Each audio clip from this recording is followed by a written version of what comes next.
Welcome to another episode of the Tapestry podcast. I'm your host, Dr. Froswá Drew, and I want to welcome you to one of my dear friends and introduce you. For some, it will be an introduction. For others, you know this amazing lady. And so, Candace, thank you for being here in the studio. I want to introduce you to Candace Thompson, who is a native of Dallas, Texas, and has 20 years of experience serving the nonprofit sector. She is a trusted community collaborator, community advocate pursuing equity in all spaces, and an aspiring farmer in pursuit of collective health and well-being.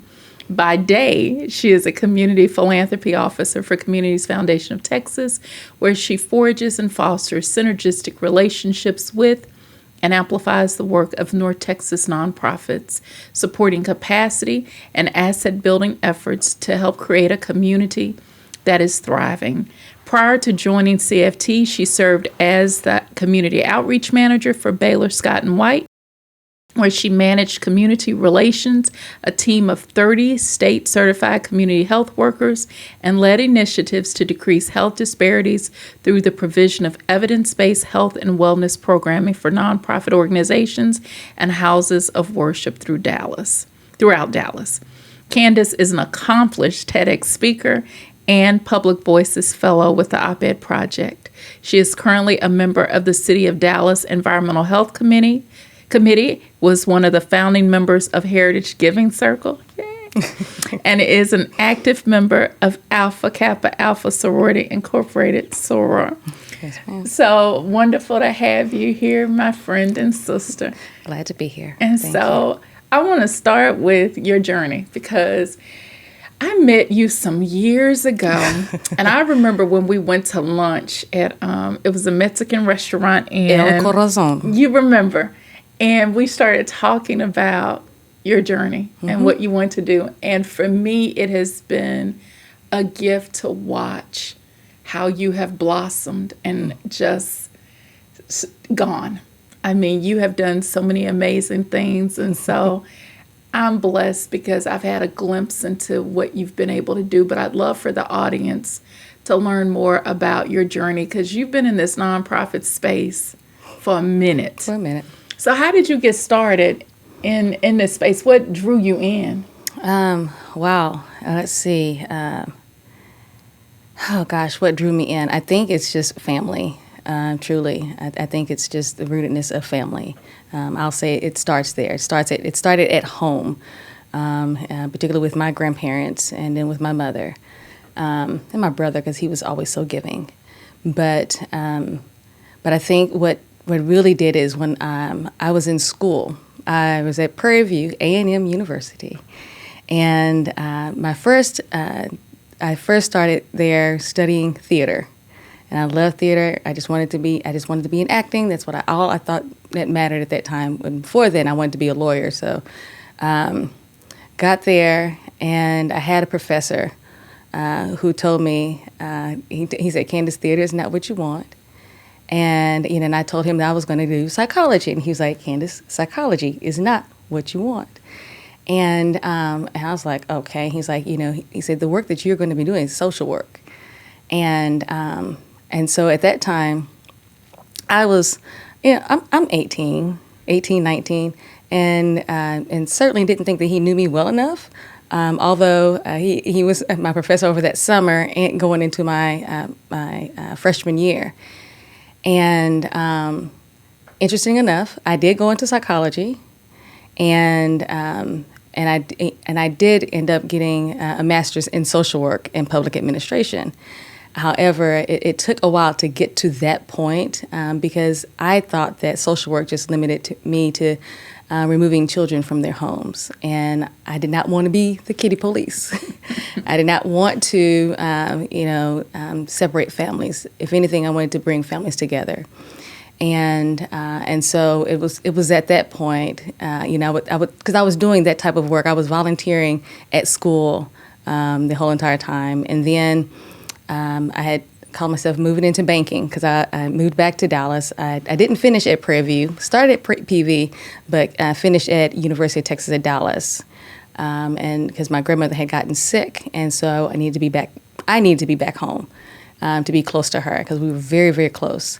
And but I was working in banking, which was not something that I truly enjoyed. I can't see you doing it. I'm listening. I'm like, I can't see you in banking. I mean, you're a people person, but I can't see you doing the money thing. Well, that's the thing. So I loved the people. I loved seeing people come in because, like, during that time, people actually came into the bank, and or even as when you're working in the drive-through, people, you get to know people's names, they know you, and you develop those relationships. And so that exchange was really beautiful.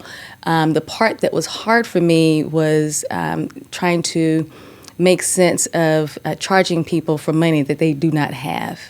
Mm-hmm. And that kind of just rubbed me all kinds of the wrong ways.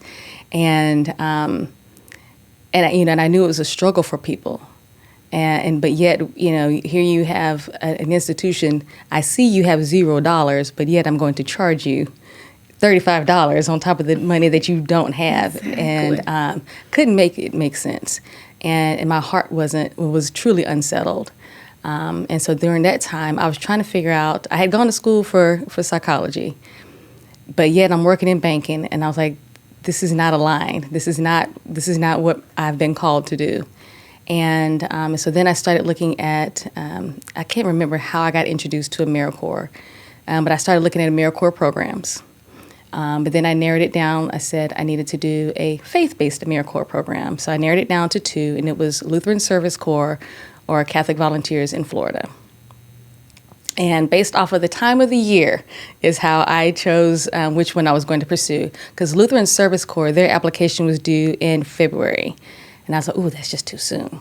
And I want to say they were located in somewhere that was cold. And I was like, ooh, I can't do cold. And Catholic Volunteers, their application was due later in the year, but we didn't leave until July. That's when it started. I was like, okay, if this thing is for me, I'm going to do it. And I did it. And that was probably like the biggest leap that I could have ever taken, because I did not know a soul in Florida. I did not have any family in Florida. Wow. Yeah, it was that was a leap. So I would say, it was making that leap. It was deciding to leave everything that to be home, and that sheltered environment, to say, I'm going to step out and do something completely new, and meet all these new people, and have an adventure. And I would say that I've been grateful for taking that step ever since. It's those moments that really define who you are. Because I remember when I left undergrad and moved to Oklahoma City, I knew no one in Oklahoma City. And people were like, why are you moving there? Uh-huh. And I was going to school. I didn't know Oklahoma City, anything about it. I just signed up and drove out there to go to school. I see. It was one of the best experiences. It was hard. Mm-hmm. But I think in those moments, that's when you learn a lot about who you are. Yes, indeed. And for me, it was like I really understood who God was. Because there were times when it's like, that was it. Yeah. Because I was just trying to figure it out. And so I know your faith is also huge. Oh, yes. To you. Very. It's foundational. So I come from a family where my grandmother was the church musician for over 60 years. Wow. This is the AME tradition. My grandfather he was on the steward board. He was on the trustee board of our AME church in South Dallas. And so, so those types of roots. And then, and my mother is a minister. And my dad's side of the family, we're Catholic. So it's, I don't think you could get away from it. But also just being people of faith, and not necessarily having to be a person of religion, but to be people of faith. I would say those were the makings, in the Candace soup, if you had to say. But yeah, no. It's been a big influence in your life. I know that it has. It continues to be a big influence in my life, and that that's, I would say, is we move by our activation of our faith. Yeah, for certain. It's your lens of what you do. It is. One of the things that you initially didn't like me for doing was I had pulled you into the Juanita craft work. Oh, yeah. And I brought you along and you were involved, and I said, hey, Candace, what about you taking over this? Let's make Candace chair. Let's go back first to how we started this conversation and how you and I met. You and I met, and it was in my capstone project for my Master's of Public Administration. We had to do a presentation for you. It was Bob Hart. Yes. And we had to come out to World Vision and had to do a presentation. My part was on West Virginia. And because I just fell in love with West Virginia for some reason, because I was clueless about it. And that was one of my areas that I worked in. Yeah. And but then I didn't know you, but it's like, okay, we're doing this presentation, we're talking, and then afterwards, it was some weeks later, you reached out to me, to meet up, and you scared me, in the best and most beautiful way. Because you asked me a question, and you said, Candace, what do you want? And I was clueless. I wouldn't say clueless.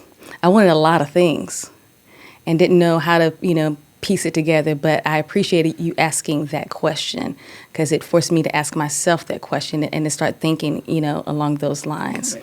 So I'm not going to make it. But I would also say, so yes.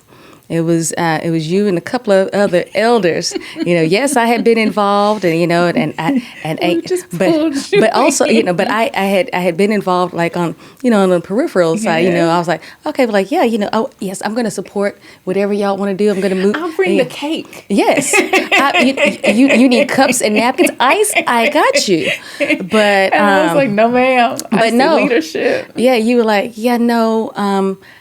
We're going to need you to start this nonprofit. Okay, talk about deer in the headlights. You were ready to kill me. All of y'all. I was like, do they know what they're doing or what they're asking? Yes.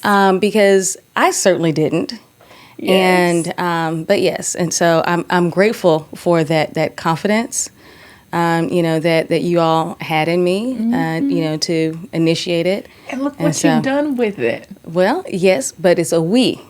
So look what we have accomplished, because none of us make it by ourselves. None of us make it alone. And so I'm just so grateful for, so I would say that the advisory, the previous, work of the steering committee, and with the leadership of Cannon and Ms. Ragsdale and Harriet, and you and Nikki.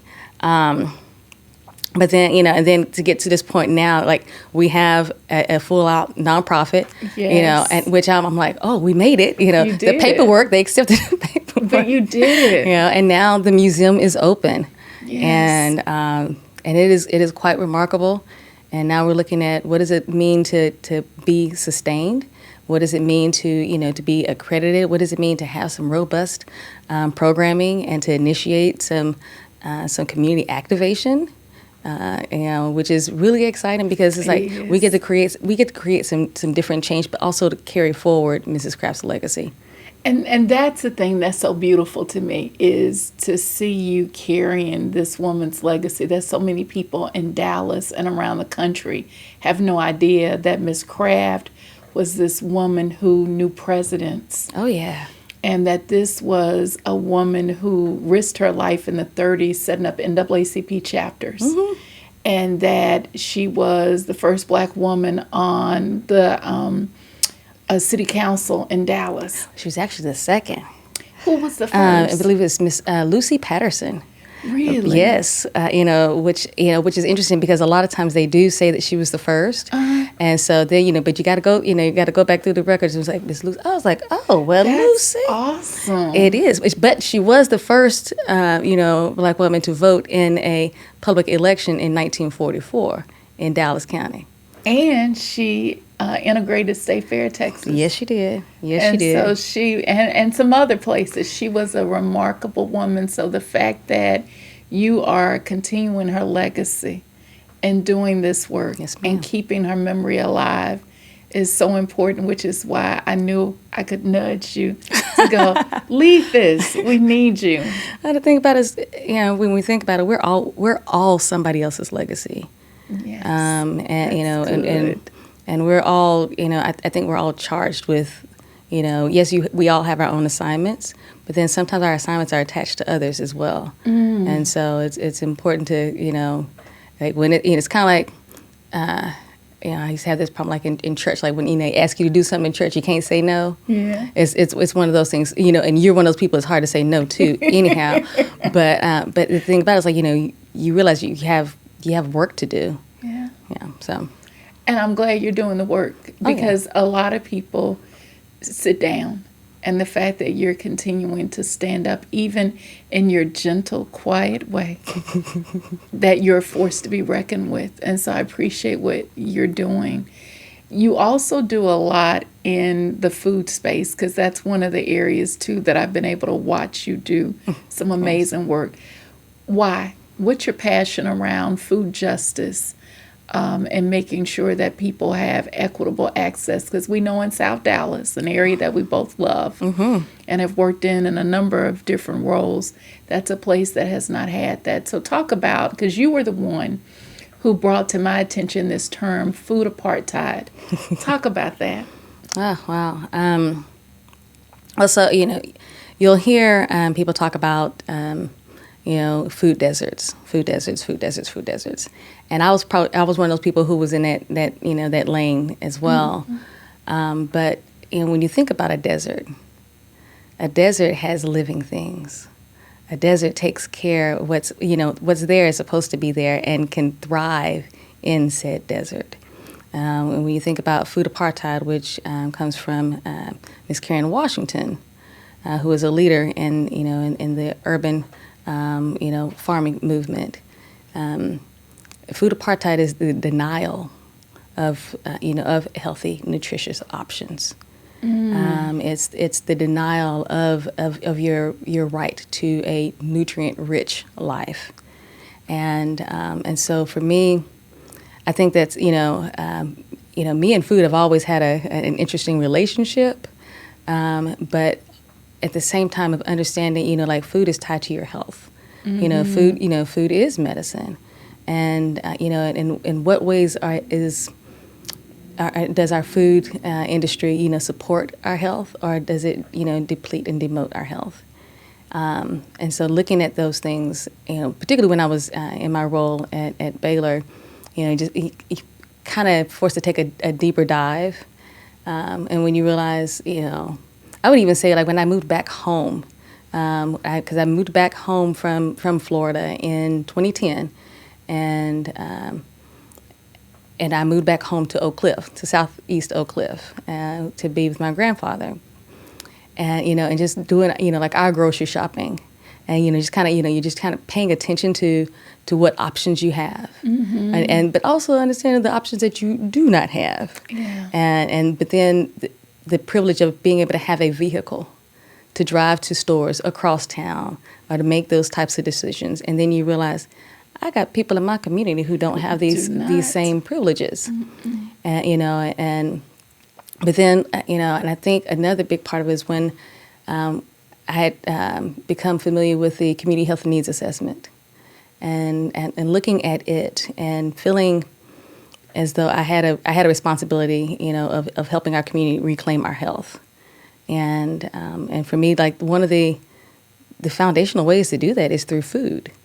And our food tells our story. Our food builds our relationships. That's how a lot of people start courting over a meal. Over a meal, yeah. Think about like growing up with your family. Like that's the thing that it was your survival. And so when we think about our food, is this promoting my survival? Is this promoting, does this food, say, you know what, I'm elevating you, and I'm feeding you, and do you feel fed, or do you get sick behind it? So for me, it was, this avenue of food was also like a way of freedom, of exercising, those choices. but then also, supporting and advocating for other people to be able to have those same choices, or to figure out ways that we could reclaim our space in it and be reconnected to the land, because for many of us, of a darker hue, the land, was something that we had to toil in, and not realizing it was never the land's fault. It was never the tree's fault. It's the fault of human failings. But when you're thinking about, the land and being able to have a relationship and restoring that relationship, and also it helps with mental health and well-being as well. Does. Just putting your hand in the dirt. But then also when you know that you have grown something, you know where it came from. You know the love that was poured into it. And there's a different connection and relationship that you have with food. I don't think people recognize the disparities because of having access. Mm-hmm. And when you see what people don't have, like, it was mind-blowing to me watching in South Dallas. I remember we brought a group of kids to the fair, and these babies didn't know what tomatoes were. Mm-hmm. They thought they were apples. And you're sitting there going, oh, my goodness.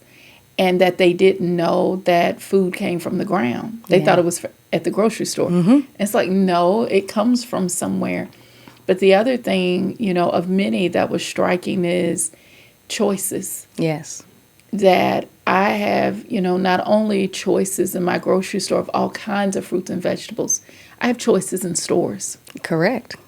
And that stores are literally, some in walking distance, in some places I've lived, in others, it's a drive that's, 2-3 minutes. Mm-hmm. And to see that people don't have access to choice. Right.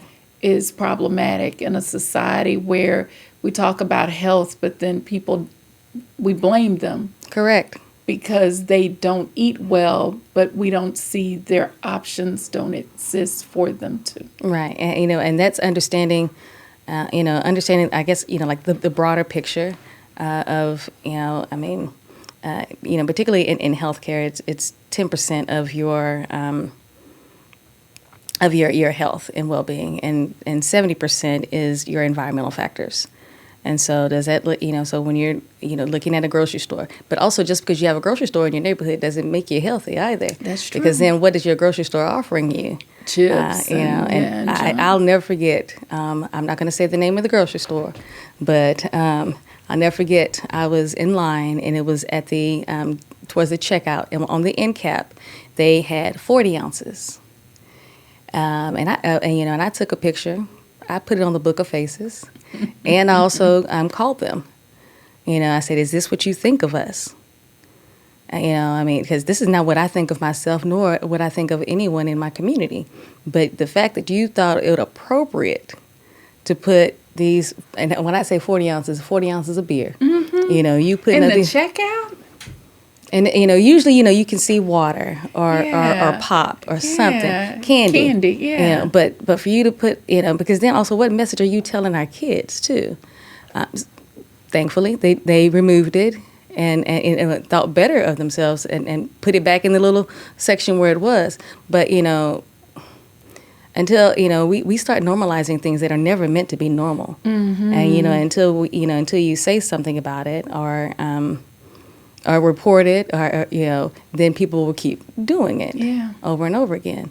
But I think particularly with food, it's our beginning, and I enjoy being at that part, putting my hands in the dirt, learning, because I think like I said, I am an aspiring farmer, but so I don't know all the things, and the watching of the moon and the soil. I'm learning it. I'm trying to learn it all so that I can be a resource and a support, but also so I build that connection, because what you were just speaking of is people who are alienated from their food source. Yes. And and because of that, then we don't have that relationship with it.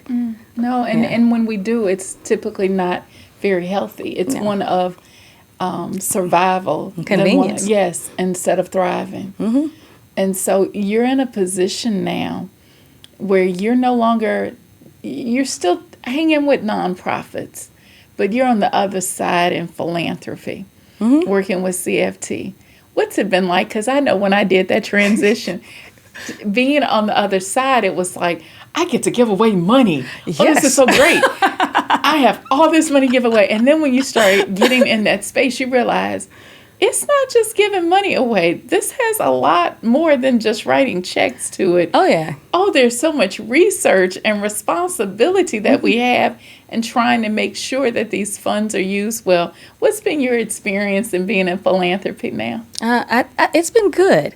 I think it's a thing about learning. It's just different stewardship, I would say. Whereas when you're in nonprofit, directly in nonprofit, you're stewarding those resources, but also you're stewarding your relationships in community. In this role, I have the opportunity to kind of, I would say, I use the word bridge, but I'm not sure if bridge is the most appropriate word for it. But I think I get to be the bridge, and. Yes. And also that kind of like that shared ear and that influencer, in the philanthropic space, because I think a lot of times, sometimes people make decisions and they may not know all the ins and outs of a thing. Yes. And so I count it part of my responsibility to be responsible, but also to speak into those spaces. I'm learning a lot. Well, and it naturally feeds my little nerd side of doing the research. So, because I can get lost in all the rabbit trails of research, and it's really exciting. But yeah. So I don't have. I wish I could say kind of like I don't know if you ever used to watch DuckTales. But like Scrooge, had the whole basement full of money, and gold bars and everything, and there are no gold bars. No. And but it is, a way of, I look at my role as helping our nonprofits build their capacity, Yes. but also, kind of, and now that I'm in on this side, it's like, okay, so this is what they're looking for when they're asking these questions, Yes. in grants. And, it's I would say translation services is a lot of what It gets is. done, It but then is. also, but also providing, I call it grant therapy, so then we can all be on the same page and have a good understanding of where everyone is and what's happening in community. So yes, I still very much so hang with my nonprofit peeps because I also I feel like I also stand at those intersections. I'm an intersectional person, so I have the Friends of Juanita Craft, but also had started up another nonprofit called Seeds of Faith Collective. And so being able to be in both of all of these spaces, you get to see things from all of the sides and understand like what's missing, but also like what's an opportunity, for sure. And your bridge, because yeah. now you get to bring people into all of these spaces and translate. Because that was the thing for me, was I found that I was translating and going, no, don't do that. Let me explain why now, because I'm on this side. And so I'm excited that you are there. It's always, when we do those funders roundtables, I'm always excited that you're in the room, because to see this group of funders get together and talk about what's happening in Southern Dallas, it's been a gift. It is. Just having y'all come together and work with me. But my last question. Yes, ma'am. What would you tell 10-year-old Candace? Oh, Lord. What would I tell 10-year-old Candace? With what you know now. With what would what you tell her? I know now. Don't lose your sense of wonder. Trust your gut. Believe in your dreams. And, but, I think I knew that already then.